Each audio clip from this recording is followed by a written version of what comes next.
Hey everyone, I'm back again with review on Ashwin Sanghi's third book, The Krishna Key. Now before summarizing this book for you, let me brief you about the author. Ashwin is an Indian author in fiction thriller genre. He is the author of some of the best-selling books like The Sialkot Saga, The Krishna Key itself, Rosabelle Line and Chanakya's Chant, all based on theological, mythological, and historical themes. One thing that I would definitely like to add about this author is he is one of the best author in retelling Indian history and mythology in a contemporary context. Coming over to this book, let me tell you, Krishna's Key is an anthropological thriller that opens with the murder of India's youngest linguist and symbolist, Anil Varshney, who was on the verge of discovering the secret of the powerful legacy left behind by Lord Krishna. Now, the main accused of his murder is his childhood friend Ravi Mohan, a historian. He is also accused of stealing the sacred seal that is supposed to unlock the secret of Krishna's most prized possession.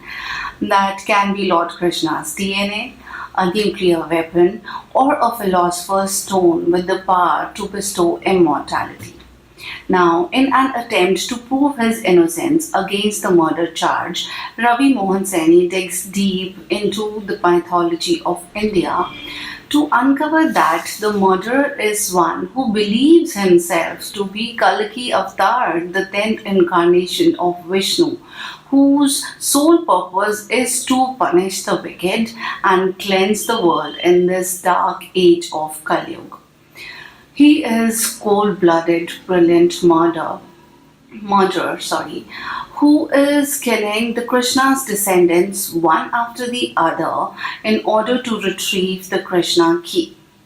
Now, in an attempt to find the powerful legacy left behind by Lord Krishna and stop the killer to murder his friend, Ravi Mohan Saini embarks upon the journey from the sacred city Dwarka to Somnath Temple, to Mount Kailash, and finally to Vrindavan, uncovering the secret of the legacy left behind by Lord Krishna to the mankind.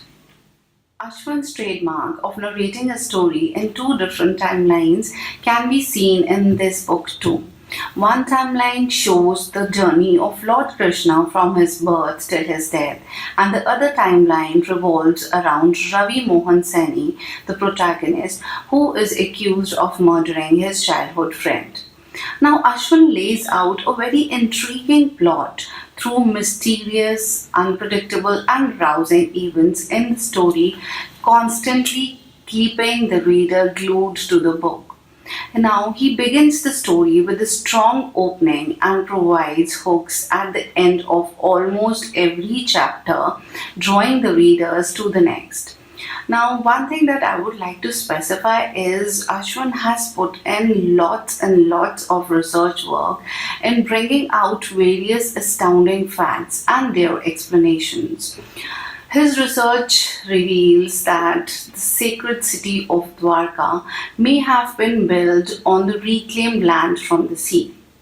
It also explained that Lord Krishna did exist, not merely as a mythological character, but as a historical one, and Mahabharata really did happen.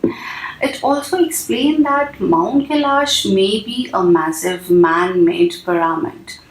All in all, his theories about the history of the world we live in are not merely based on the history books, but rather on scientific excavations, scientific research, and Vedas, which proves to be very informative.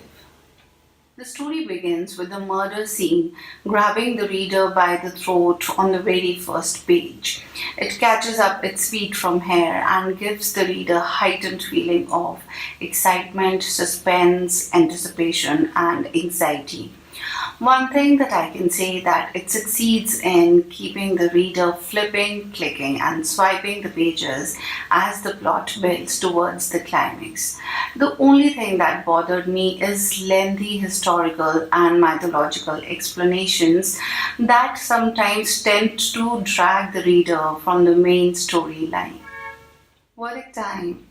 With its fast pace, adrenaline pumping, and heart racing events, this book is a treat for readers who love reading conspiracies. I would give it 3.5 stars on 5, and all I can say is it is a must read, but be prepared to get drowned by a huge amount of mythological and historical explanations. If you find my review interesting, then don't forget to give a thumbs up and also subscribe my channel for reviews on other interesting books. And don't forget to visit my blog, Passion for Books.